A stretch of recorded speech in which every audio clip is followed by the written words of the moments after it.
Соловьев опять переобулся. Еще недавно намекал на новую войну с Казахстаном, а сейчас получил отмашку поддержать страну и ее язык.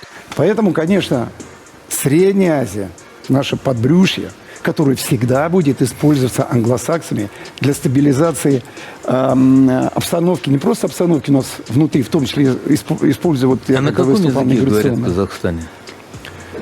В Казахстане? Ну, кроме русского. Ну, кроме русского, значит, язык, который какое-то отношение к тюркскому. Не, ну на государственный язык какой?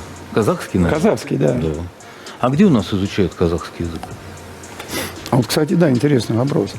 Ну, если мы хотим серьезно заниматься Средней Азией, должны быть глубоко погружены в тему. Мы не можем просто исходить из того, что вот мы когда-то все были в одном государстве, поэтому вы все априори наши младшие братья. Этот подход не работает. Конечно. Засекаем время. Как быстро казахи опять станут для него нацистами и русофобами.